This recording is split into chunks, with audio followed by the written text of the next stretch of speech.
Welcome back, everybody. The preview show is back. We are back.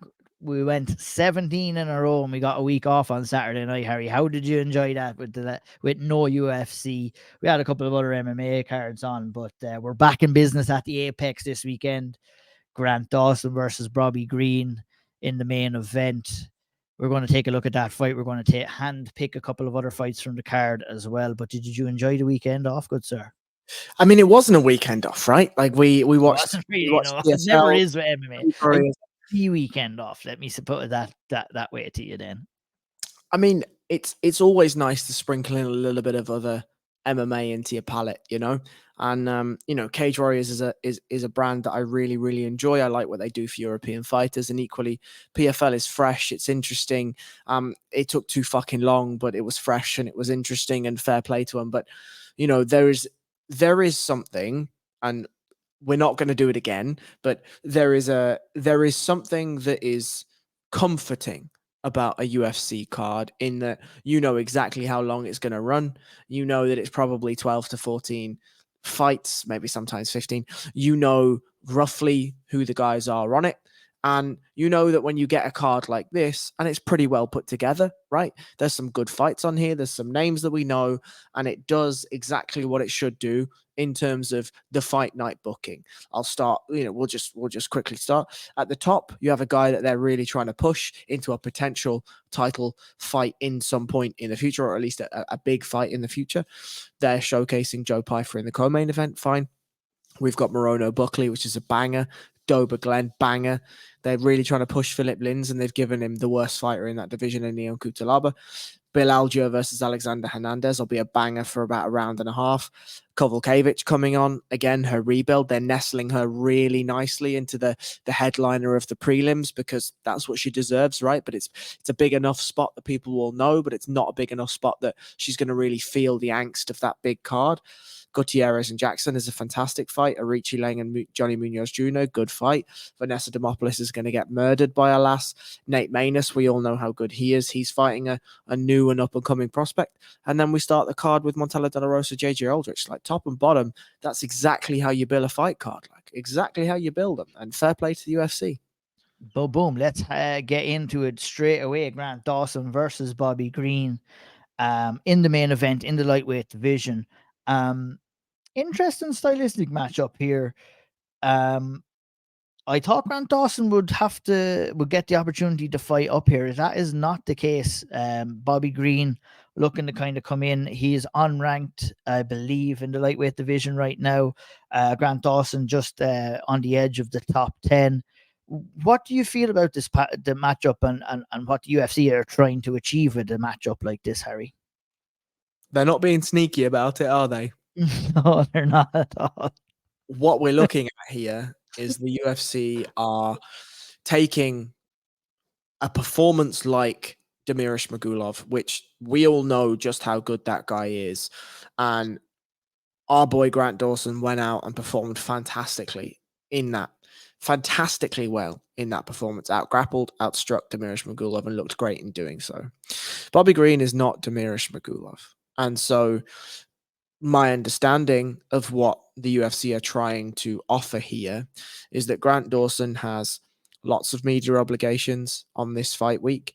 He goes and he makes his weight cut as smoothly as possible, jumps on at 156 pounds. Great, no problem. We carry on. And then he goes out and he steamrolls Bobby Green inside a couple of rounds. And he gets on the mic and he calls out, enter name, Dustin Poirier, whoever it is that he's going to shoot for. He shoots for that name, and we see what happens. This to me is a main event for the guy to break out. And that guy that they're looking to break out is Grant Dawson. I was about to say Bobby Green. It's fucking not Bobby Green. That would have been a big build up for a big shock as well. Yeah, I can see that point, and I agree with it 100% as well. It's definitely a building fight for Grant Dawson against a more recognizable name. I agree with you. It is Magulov, very good fighter, not really given the credit that he deserves inside the lightweight division, but a very winnable fight here for Grant Dawson. when you see these guys matching up, obviously Grant Dawson will want to try and maybe close the distance and get the fight down, do what he does best, impose his will. We've seen Bobby Green, and we know Bobby Green now for his elusiveness on the feet. Doesn't get taken down all that much too. Pretty decent wrestler. In terms of skill sets that both these guys possess, Harry, what do you feel will be the difference maker in this one between both of these guys? Probably the 357 years difference in age. Grant Dawson is what, 20? He's 29 years of age, and Bobby Green is 37, right? So not just Bobby Green being 37, Bobby Green has had how many fights now? 45 fights, 45 professional bouts. This is going to be his 46th. That is a considerable amount of MMA training camps. That's a considerable amount of weight cuts. That's a considerable amount of pressure on your body, right? And when we look at somebody like Grant Dawson, and you're right, Bobby Green doesn't get taken down too often, but he took Nad Narimani down. Nad Narimani, solid regional talent. He took Leonardo Santos down, good Brazilian jiu-jitsu guy. Takes down Jared Gordon. Okay, Jared Gordon, solid fighter. Takes down Mark Madsen. That's something. And then he goes out and he proliferates through perforates through Damirish Magulov like a pin through a balloon. And so you look at Bobby Green, and you're right, he has an elusive style, weird style, awkward style. But as we found out with Islam Makhachev, and I know that's not a comparison we should be making right now, but if you look at Islam Makhachev, Islam went out and said, oh, fuck me, this is a bit, I don't know if I like this. This is a bit odd. Let me just fucking ragdoll him. And I feel like that blueprint is there for Bobby Green. We know that Grant Dawson hits hard when he does connect. We know that he's an athlete. We know that he can go. We know that he can push. We know that he can get finishes late. I can certainly see Bobby Green landing a shot. Grant Dawson has been seen to be hit before, and equally been seen to be dragged into a little bit of a war before. So there's certainly that tendency in him.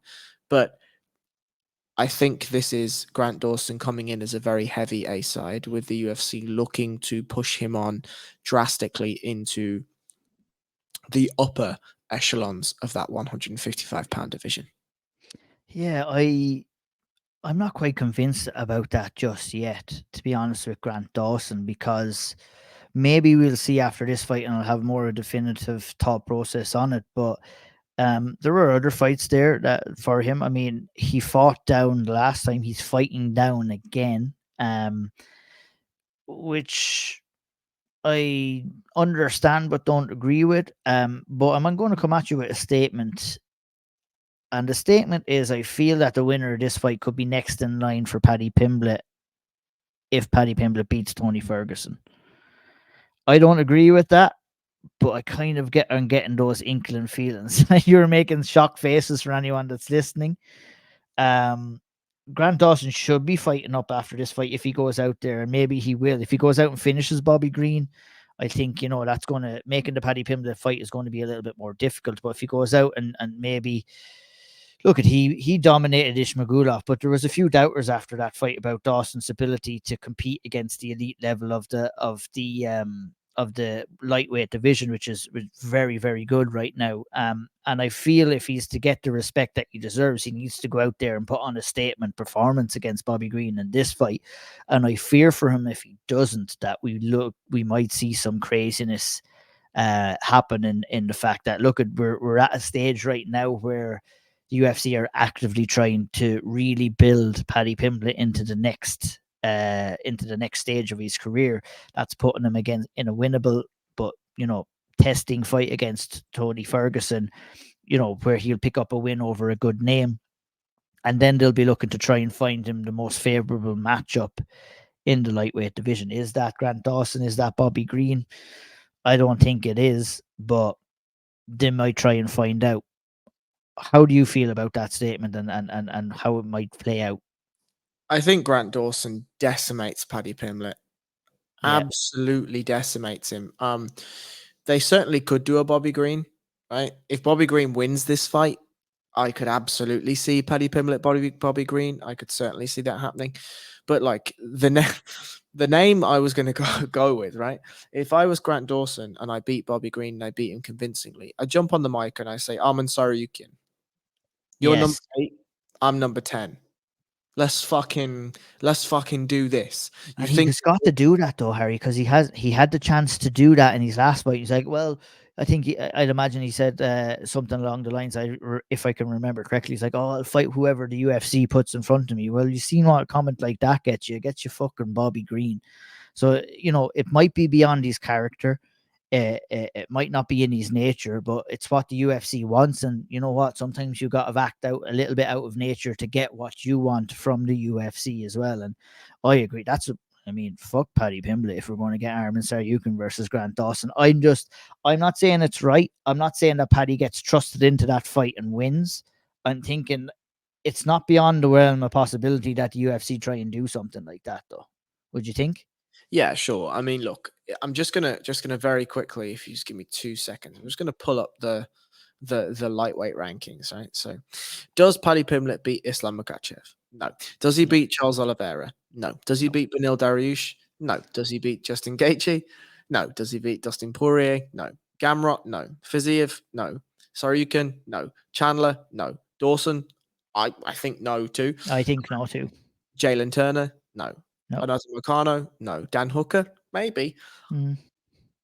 And then, like, we're now talking like Matt Frivola, right? Can you beat Matt Frivola? I think the answer is no. Like, but maybe. And Matt Frivola will probably be the next one too. We've turned into a Paddy Pimblett matching kind of a podcast here, but yeah, I feel, look at, if we're looking for some level of relevance to this fight, you know, it's a thought that kind of crossed my mind. Yep. And you know, these two, if they're looking for guys that that they could potentially trust Paddy Pimblett into it. Looking, Paddy's coming in, he's looking like he's staying in shape in between fights, he's making jumps in his game, but is it a thing? The only reason I had this thought is because they're willing to put him in with a name like Tony Ferguson, which means they want to get the name on his resume so that they can find a reason to get him into the top 5. He's coming off a win of Tony Ferguson, you know, which would sound impressive to anybody who really isn't paying attention to Tony Ferguson in recent times, perhaps. But yeah, just an interesting thought I wanted to throw by you.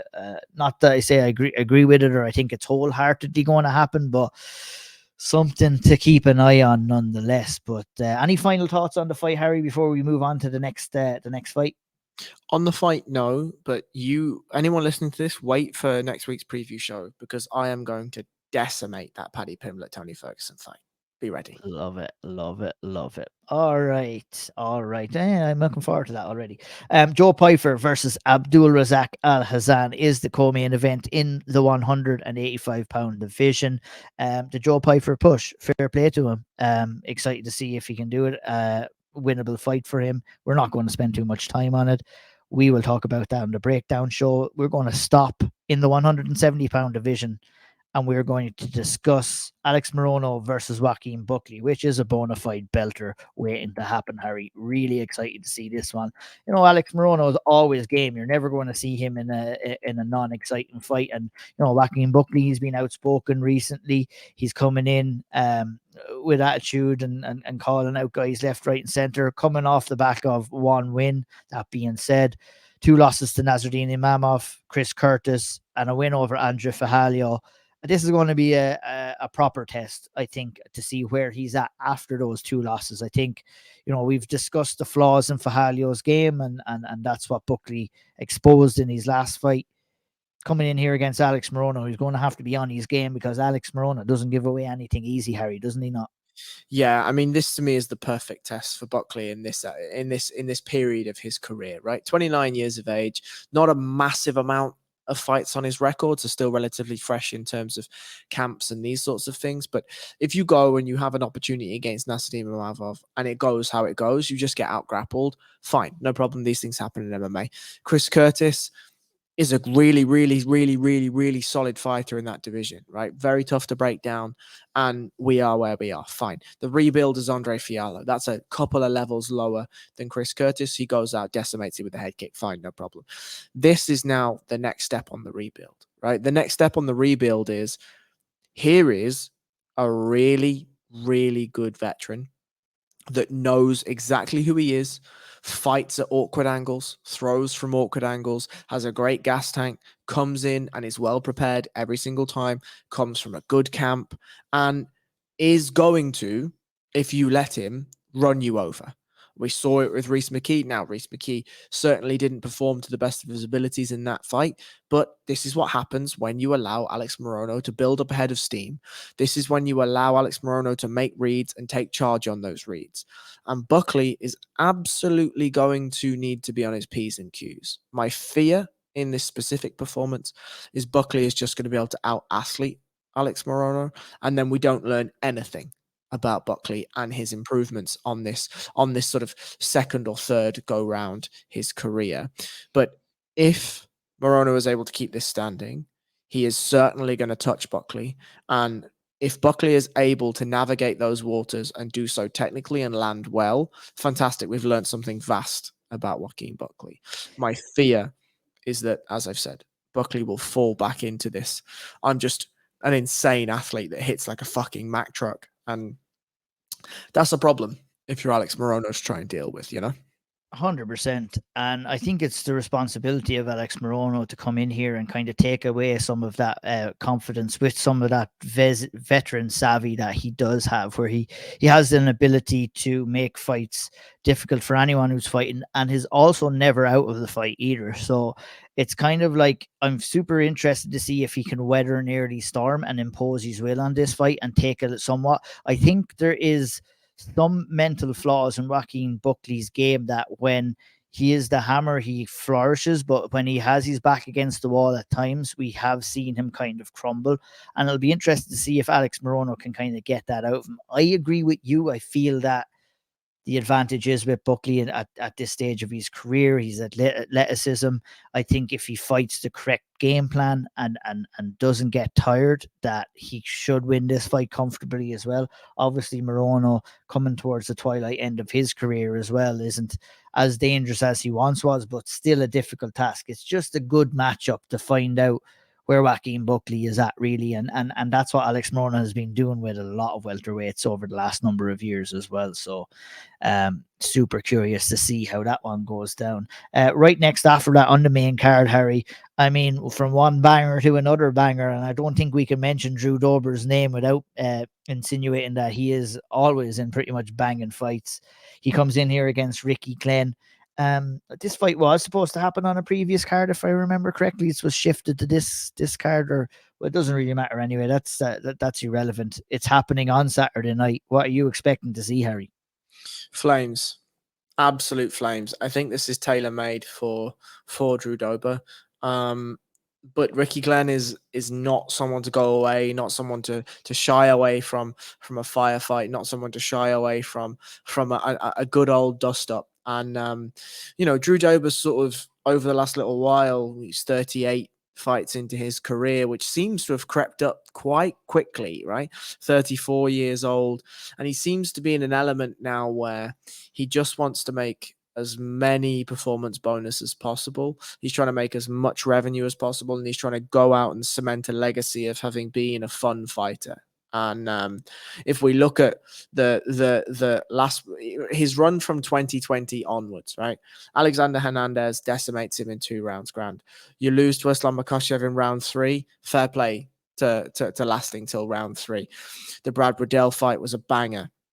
Goes out and has an absolute insane war with Terrence McKinney for a round, decimates Rafael Alves with hooks to the body, then goes out and puts Bobby Green out of his misery. Then, okay, you have a war with Matt Frivola, and who he just happened to have bigger kitchen sinks with him that day.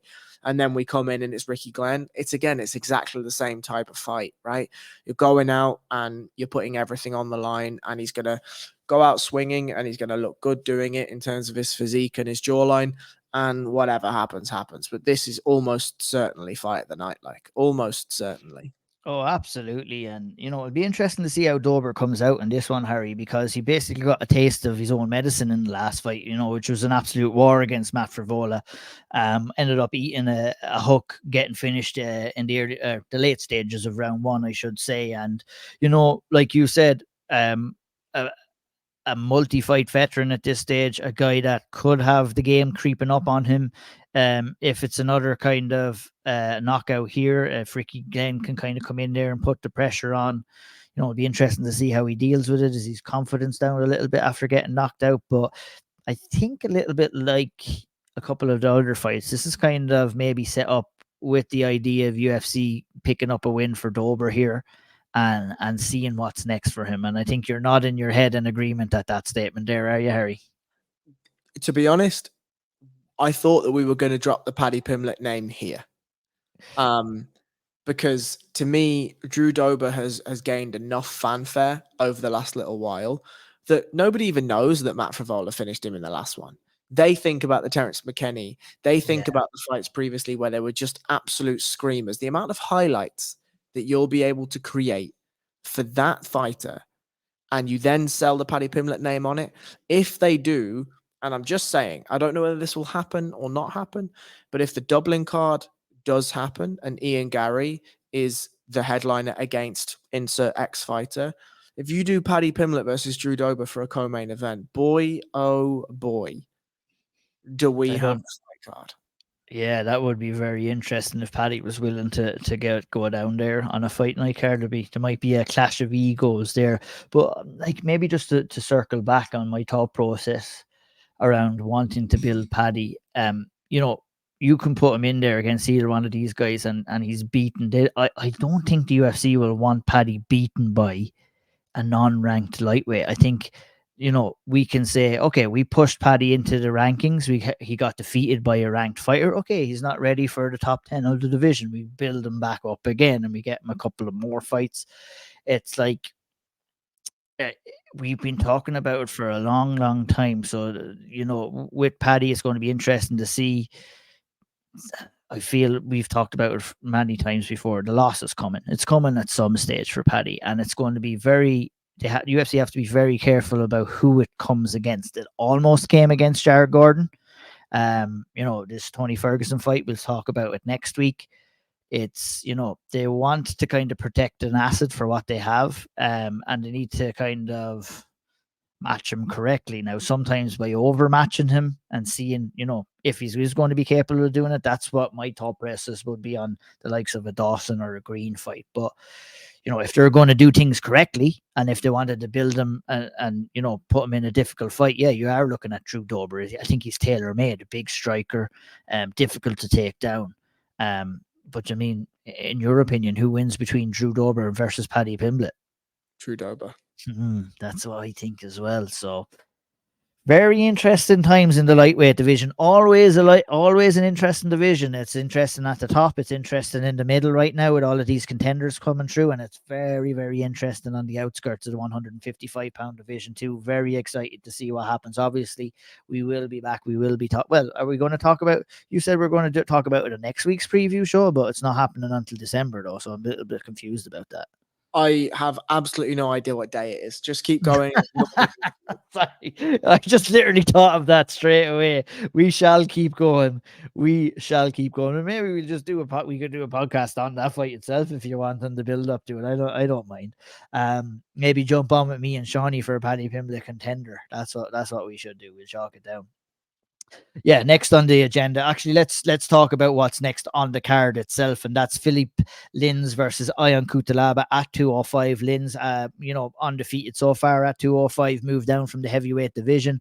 Ion Cutelaba, full-time mad bastard at 205. We're capable of seeing anything in this fight, but one sure thing is that Cutelaba will be strong. He's going to get a case of the old Andre Fijalos, I think, is what Cutelaba does. Dangerous in the first 3 minutes.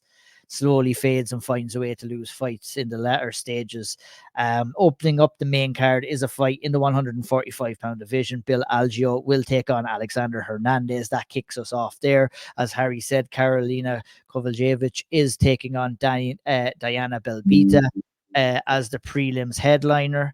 We're going to stop for a brief moment and discuss Chris Gutierrez versus Montel Jackson at 135 pounds. And the only intro I'm going to give you to this fight is I dare anybody in the 135-pound division inside the UFC to give me a bad fight. I dare you, because I haven't fucking seen one this year. anyone that's gotten in there at 135 has been absolutely insanely good. It doesn't matter whether we're watching at the top of the card, in the lower echelons of the rankings, or outside the rankings. This division is shit hot, and this fight is going to be another cracker as well, Harry. It's a screamer of a fight. Absolute screamer of a fight. Montel Jackson, long, hits hard, nice jab, silky feet, smooth head work, smooth head movement. And then you've just got just a banger in Gutierrez. Just looks to damage you with everything. If you go out and you lose to Pedro Munoz, sure, look, these things happen. It was a close fight, good fight, well contested fight, well matched fight. And you earn it after decimating Andre Ewell, decimating Bat Jarrell Adenat, and then obviously, Frankie Edgar. What are you going to do? I think I could probably finish Frankie Edgar at this point.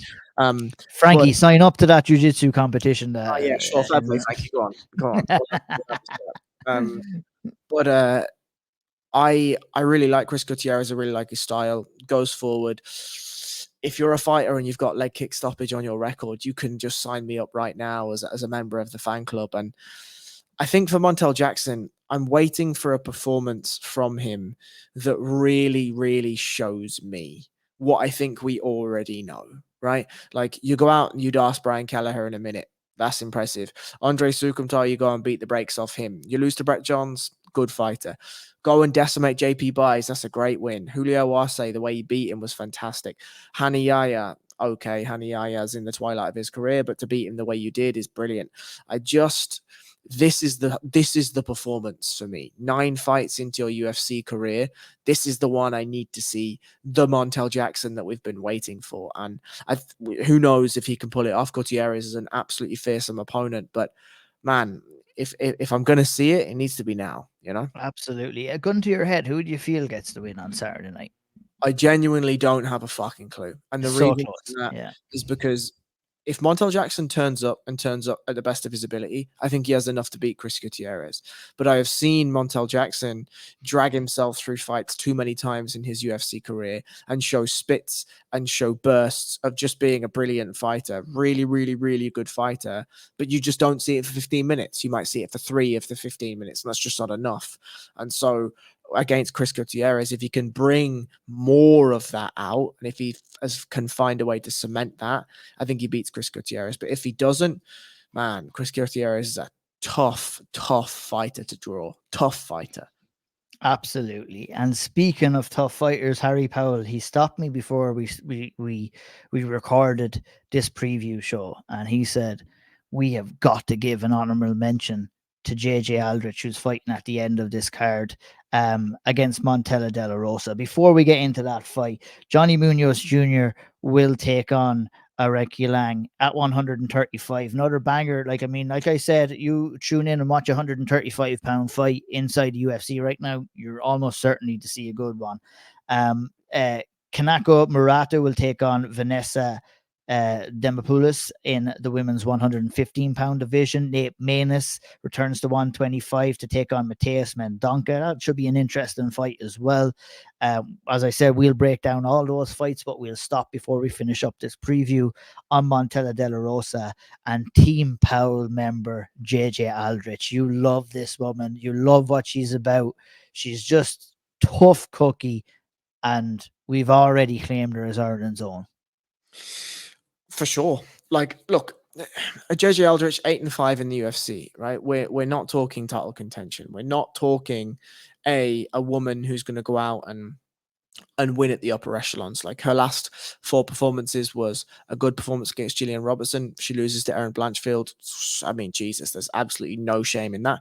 And then she loses to Ariane Lipsky. Again, no shame in that. But her performance against Nala Young is just perfect JJ Aldrich, where she shows improvements in her game. Okay, she's 31. It's not like she's added the improvements and she's still a spring chicken. But the thing that you get with JJ Aldrich is a tough woman, a woman who will come forward for the entirety that the bout lasts, has a wicked jab, a cultured jab, a stinging jab, a thudding jab, just a beautiful piece of artwork in that jab.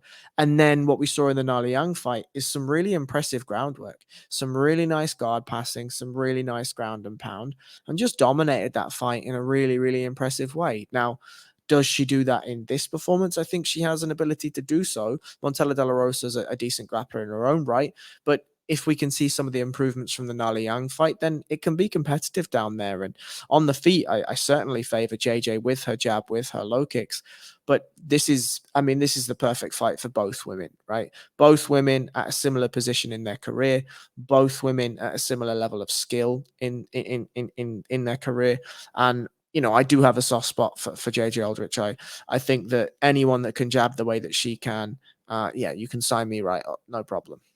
Harry Powell, the lover of a jab, like us all. But I feel like JJ is always kind of situated as the first fight on the card. But anytime I remember being in her being in this spot, always leads to a good, exciting card, because she's a fighter that goes out there and sets the tone. She'll go out there and she'll fight her fight. She'll be in a tough battle. She never makes it easy. And I'm a fan of JJ Aldrich as well. How good you not? Like you said, she's not going to go on and do great things, but we'll give that respect to JJ, and it'll be interesting to see what she does. We will break down this card in its entirety next Tuesday on the Balance Breakdown. You can catch us over there. We'll go through this card from top to tail. And as I do always, Harry, I'll leave you with some final thoughts before we jet on. As I said at the start, I'll just repeat what I said. Just overall, a brilliantly matched card.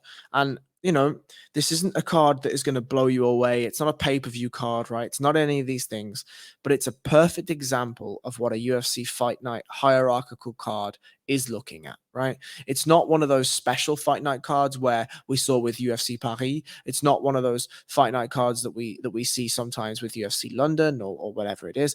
But what we are seeing, or eventually for UFC Dublin, I'm sure that'll be a special Fight Night card too. But what we are seeing is the top of the food chain level of Fight Night cards you can expect to see. Just some brilliant fights all round. We get to see multiple 135-pound fights. We get to see a 125-pound fight, both in the male and female weight classes.